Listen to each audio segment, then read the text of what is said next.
Mm-hmm. Oh, But thank you for coming on Petite Professionals today. yeah.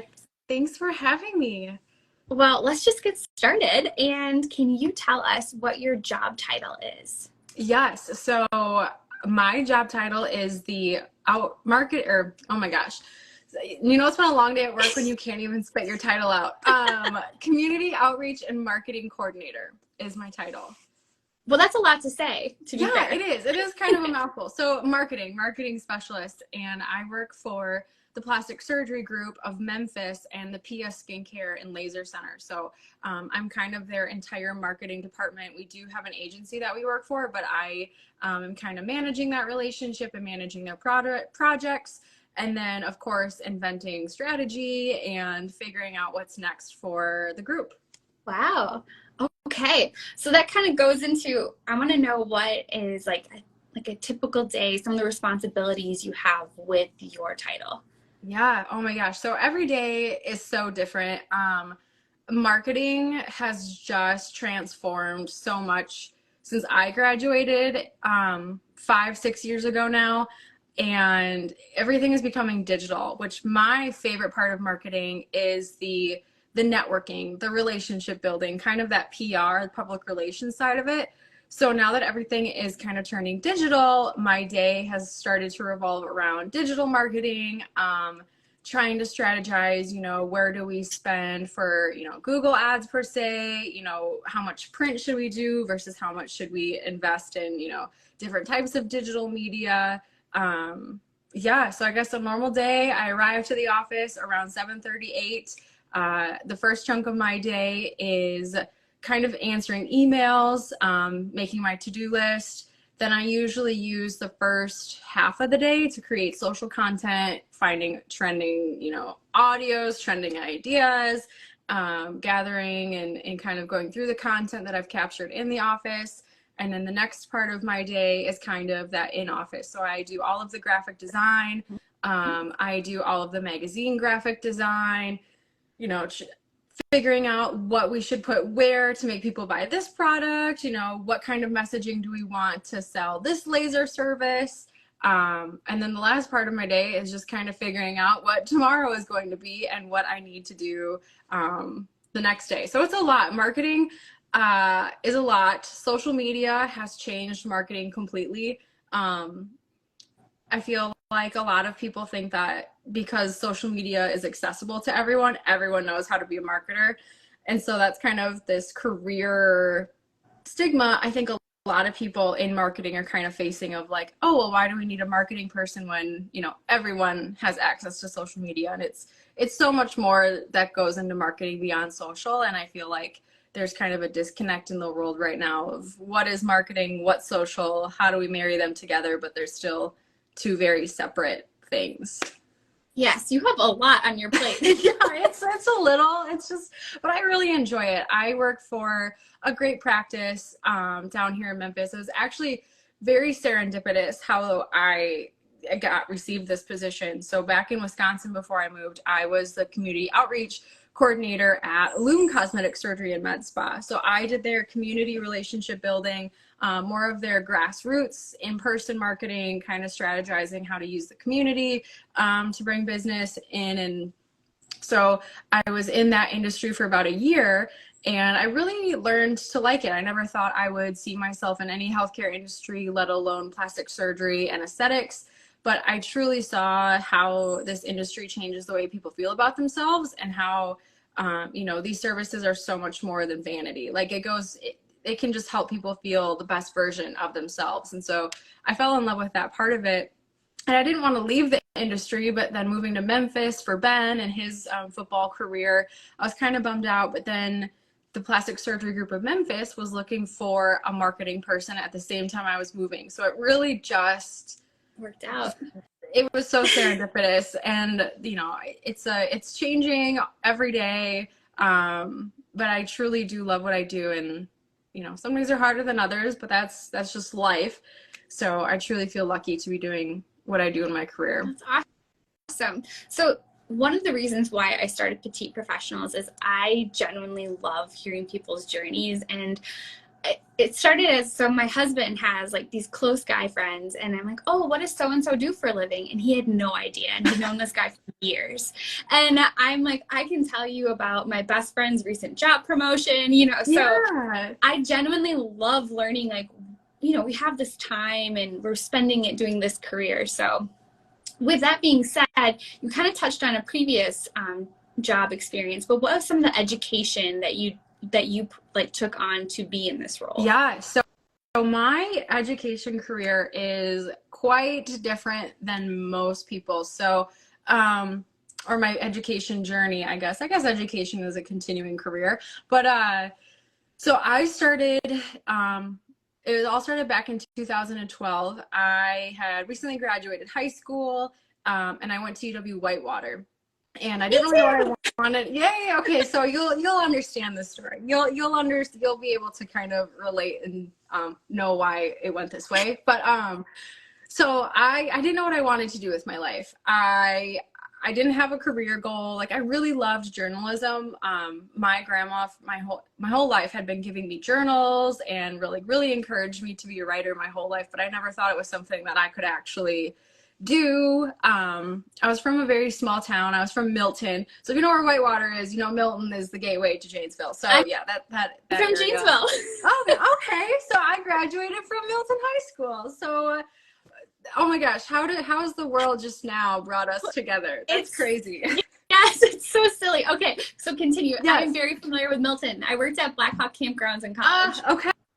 My one of my really good friends in high school, her dad was like the manager of it for a time Bruce. or something. So yes, yes. That was my boss. And no way. Yes. Yes, I was good friends with his daughter in high school. Such a small world. Okay, sorry. So Yes, no, oh my going. gosh, that's just so weird that how the universe just works like that. But yeah, so I went there for a boy. I applied to one school, and that was the only school I applied to because I thought my high school boyfriend and I were going to be together forever because that's what all the movies tell you life is going to be like.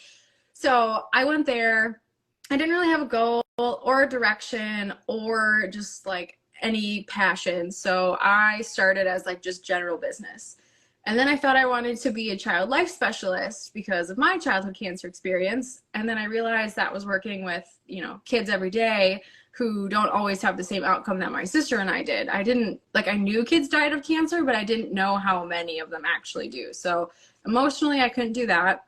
And then I thought I wanted to be a psychologist, just a psychologist. I had no idea what I wanted to do with that. I just wanted a degree in psychology. And then unfortunately I flunked out the first time and then, appealed, and I wrote a letter to the board to be let back in. And then unfortunately that following semester I was raped and my grandma died. So I went through a very difficult time and turned to alcohol. And that's kind of when I really became an alcoholic, and my life, I got kicked out again. Made some very bad decisions at UW Whitewater. And so when I got kicked out, I moved back home and I had no idea what I wanted to do with my life. Like, I thought it was over. It was either college or bust. And, it was kind of the mentality that had been built into my brain. And that's when I became a manager at Victoria's Secret. So I started to kind of rebuild myself, and I wasn't at school, so I did this. And then on the morning of my sister's graduation from high school, so she's 3 years younger than I am. So fast forward 3 years later, I'm still living at home. Not that there's anything wrong with that, but in my mind, this is just not what I wanted with my life. I'm sitting at home. It's the morning of her graduation, and it just kind of hit me of like, what am I doing? I graduated 3 years ago. I have no direction. I had just started dating the guy that would end up being the guy that I was in an abusive relationship with. I felt like I had no value. I hadn't shared that I had been raped until much later in my life. So nobody knew what I was recovering from. Everyone thought I was just lazy and just like loved partying too much. And so that's when I wrote a very honest letter to UW Milwaukee and was like, I want to change my life. I don't know what I want to do, but I know that it's not this. And so I got accepted to UW Milwaukee, and that's when my life changed forever. So I transferred there in I always get this wrong. It was either 2016 or early 2017, but I was in school. I graduated in 2018 with a degree in journalism, advertising, and media studies, but I took a specialty in PR. And then I worked for Summerfest, the world's largest music festival. So that was amazing. That was probably one of the best jobs in terms of perks. Now I can't go to a concert because I'm so the logistics. Working for Summerfest. I'm like, I want to be front row. So anytime I'm not front row, I'm like, this is dumb. So I worked for Summerfest, and that is how I got my kind of like leap into the event world. I worked for Pet Fest, which is the pet festival on the Summerfest grounds, and I was the assistant producer there. So my first boss, Lauren Grimm, sorry for name dropping you, Lauren, but she was like, she is like my Bible. Everything that I learned in PR, relationship building, how to hold relationships professionally, just so much about myself too. I learned so much from her. And after Pet Fest, I moved on to be the marketing director at Schlitz Park.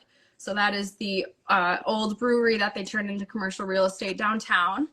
And then during COVID is when I started my own little nonprofit passion project, which has changed 2 times now. So it was Roar Philanthropy, and then it was Glow Bug Books, and now it's just this generalized kind of find your glow movement.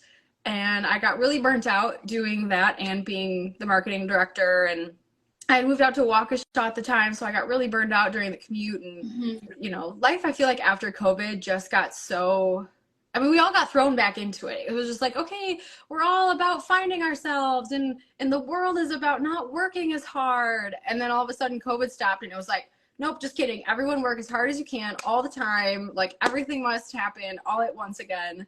So I burned out, and then I left that position very irrationally, and was a camp counselor for a summer. And that was probably the worst job of my life, just because I am not good with kids. And there's no, and I feel really bad for the kid. Like, I am just not meant to work with kids in that capacity. Like, I love doing events with kids, and I love, you know, all of the nonprofit things I get to do with kids, but I have such a newfound respect for teachers, for daycare providers.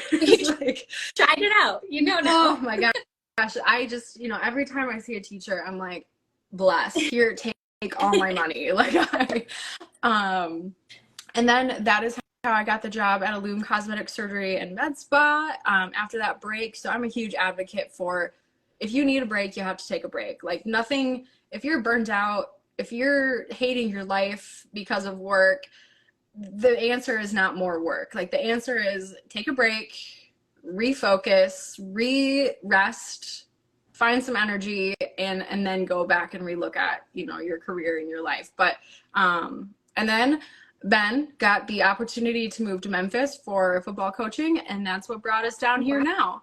So yeah, a lot of education. I feel like to answer your question, the education to get to where I am was mostly in my life experiences. Like, yes, I learned a lot, you know, in terms of how to write a press release and best journalism strategies, and, you know, like creative briefs, and how to manage a project in school. But truly, my most of my education came from my life experiences. For sure. Well, okay, so that was just a lot. Yeah, I'm sorry. No, thank you so much for sharing. I really appreciate you being like so transparent, and because everyone's path looks different, but it's nice to know, you know, there's ups and downs. It doesn't just happen overnight. You don't just go to college, get a 4.0, and then get the job you want and make six figures. You know, it doesn't work like that all the time. But when you were talking about the burnout, what is something, so like, I experienced, we were talking about during COVID, is before COVID happened, I had all these work trips planned out, and I was like super jazzed. I was kind of overdoing it, and then I had to sit still for 2 months, and I couldn't get back into what I was doing before.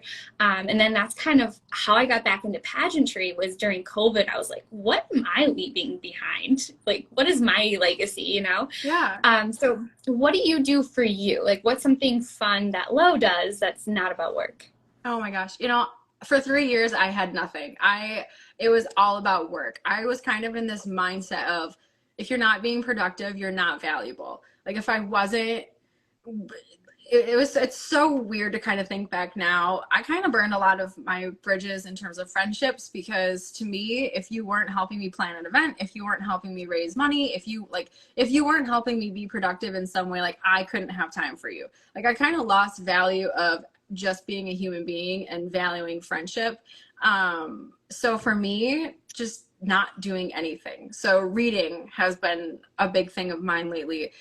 Going to the gym to move. I also was in this weird thing during COVID where, like, I had to go to the gym to be the skinniest and the fittest. And now I go to the gym to move. Like, I go to the gym to be strong, not to fit into a body type that I think I should anymore. Like, doing things just to be human again, I think has been the biggest solver of my burnout.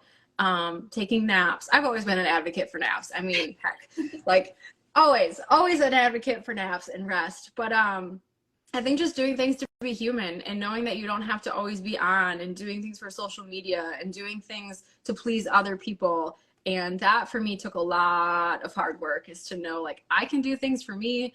I can do things quietly. I can do things without, I do still like to share a lot of my life on social media, but there's a lot of things that I just do for me. And I think, to answer your question, just doing things that make you feel human again, that isn't work. No, I love that. That's like, I needed to hear that, because sometimes I'm just like, I love a full calendar, but I do sometimes need that time just to sit and, like, watch a movie. Yeah. And before COVID, oh my gosh, I was the biggest social butterfly. And I think being sober has also changed that mentality for me too, is I loved happy hours and networking events and being busy every Friday night, Saturday night, Sunday during the day. But now, if I do have a booked calendar, I kind of like, oh, what can I say no to? What can I say no to, so I can go and, like, veg out for the weekend and not shower and do a hair mask and, like, literally not leave my apartment for the weekend. That's awesome. Which is a good and bad thing, like, because now I have to reteach myself how to be social. So it's a balance, I think. Yes. No. I was just reading a book to my son last night. It was the places you will go. Oh yeah. And one of the last lines is, "Life is a great balancing act." Yeah, I love that. Okay, I have one more question, and then I will let you go. And I really appreciate your time tonight. Yeah, of course. Thank you for everything. I feel so honored that you asked me to come on here. Sometimes it's weird. I had to remind myself that I'm 30 and that I am in a career. Like, sometimes I feel like I'm an intern, like, floating around and I'm waiting for someone to tell me what to do. And I have to remind myself, like, no, you're the one that has to tell you what to do. Like no one's, of course I have direction from my supervisors and the doctors I work with, and, I all of that, but it's like, no, like, come on, you're a 30-year-old woman, basically. Like, no one's gonna come and tell you what to do. So this is a nice reminder that, yes, I am a career person. You've got the experience, you've got the education, you got to share your path, how you got there. So, okay, last question is, what do you wish you would have known? Like, if there was someone that is pursuing a career similar to yours, what is a piece of advice you would give them? Oh my gosh, I have so many. I think the biggest piece of advice, okay, I have two. It's a two-parter. One, I will preach from the rooftops always, is that social is not everything. Social media does not define success. Social media does not define the success of a brand. It does not define the success of you as a marketer. And that is something I have to continually tell myself all the time. Going viral isn't, like, yes, it's cool, sure. Is it the solution to all of your marketing problems? No. So never get down on yourself for social media related things. Social media is subjective. It is always changing. Instagram just changed their algorithm again, like, this week. Like, so it's So don't get down on that. The second is go into this career for you. I feel like a lot of people, they see marketing. I mean, even I saw this, you know, I go back to the example of How to Lose a Guy in 10 Days. Andy was a journalist. That's what I thought I wanted to do with my life. Like, I thought I was going to write for the New York Times and travel around the world. And it's like, no, what did I like about this career is I like the networking. I like bringing people together. I like being able to be the person that knows someone that knows someone that knows someone to connect someone back to this. And really in marketing, you have to figure out what you like about yourself too, because I'm learning now that I'm kind of an extroverted introvert. So I'm not going to throw myself out in every single networking event. I'm not going to throw myself out to do every single marketing project that involves a ton of people. But what I am going to do is the stuff that I like. I like creating. I like, you know, I really like the art of press releases and journalism and using media that way. So you really have to figure out what you like and go with it. Especially now that marketing is turning towards a lot of digital. I'm not the biggest fan of digital, partly because I'm not super educated in it and I can't really wrap my head around all of the concepts of digital marketing. But that doesn't mean I'm not a bad, like that I'm a bad marketer. I just have different strengths. And so knowing what you like and what you're good at, you know, you can always learn and grow. I'm learning every day in digital marketing and trying to educate myself. But I have to tell myself, like, I am me and that's okay.